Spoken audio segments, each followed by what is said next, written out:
What's up, ladies and gentlemen of the CGS community? This is Crafty coming at you for today's conversation video, but instead of it just being one video today, I actually have a bit of a surprise.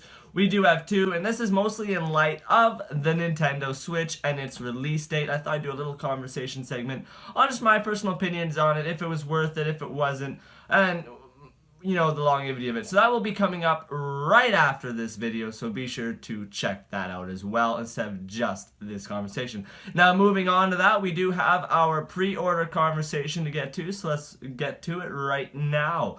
On pre-orders, you guys are probably wondering, should we continue to do it? Were they ever worth it in the beginning?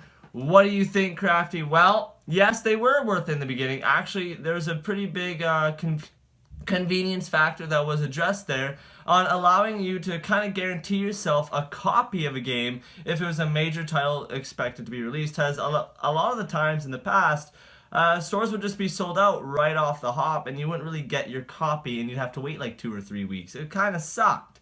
And so pre-orders came out and everyone's like, oh my god, thank you, I can pre-order the game that I'm really looking forward to, I can get it on launch day, or even just a couple days later depending on shipping delays, but you're gonna get it, and at first this was great, and then the gaming industry caught on to it that, hey, we're being guaranteed sales, we don't have to try as hard.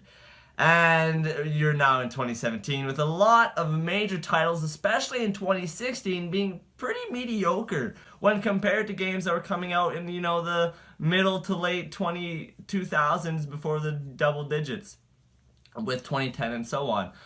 Pre-orders kind of started really affecting what we were getting for our money from now to the past. Before, game developers didn't have pre-orders to rely on getting that guaranteed sale, and instead they were able to just, make the game as good as they could, advertise it that way, but keep it vague enough to not build up too much hype and leave you to massive disappointment.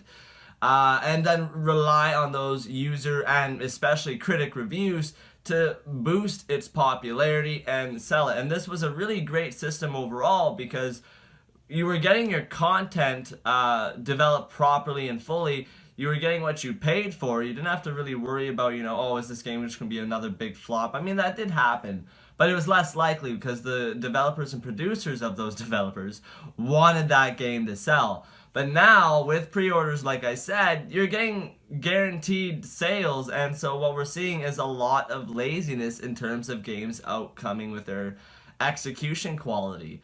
You're seeing cut content being resold to you on disc, which Destiny is honestly a very easy example for this.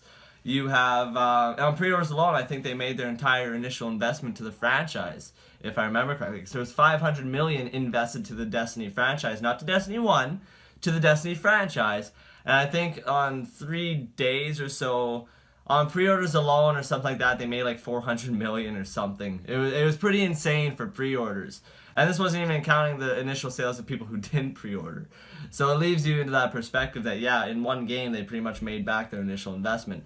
And what this caused was people were expecting to get this just amazing game, and not to say that Destiny wasn't short of that, but it had a lot of flaws in terms of massive gaps in its story, cut content visibly seen on the disc.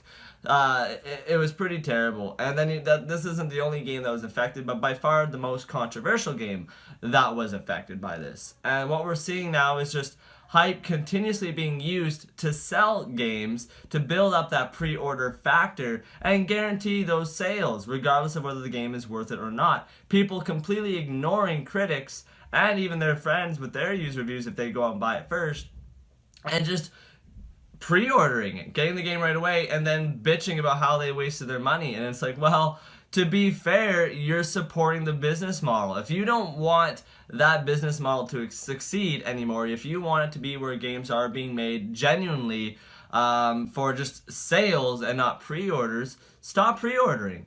Have that go down. Let the company start saying, hey, you know what, this isn't working anymore. People are starting to lose interest and we're starting to lose money. So I guess we better get our, whips back into shape on the developers and get our games properly developed. No more rushing out titles. No more cut content on your discs, You can't have your cake and eat it too. Now, I'm not saying that pre-orders need to cease to exist, but there definitely needs to be a better relationship between the consumer and between the developers/producers. So what do you guys think? Do you think that, we should be keeping pre-orders as they are? You don't really see any flaws with a lot of games except for maybe the odd few that fall through the gates? Do you think that we should just ban pre-orders altogether and you just want it to go back to the old ways? Or do you agree with us and say that, it does need to be definitely rethought with consumers slowing down on the pre-orders and trying to rebuild a new relationship between consumer, developer, and producer? Let us know in the comments below. If you don't want to publicly state your opinion, always send us an email or get in touch with us through direct messages. We do spend all day, every day, making sure to go through our inboxes and whatnot. So feel free. We will get to you as soon as possible.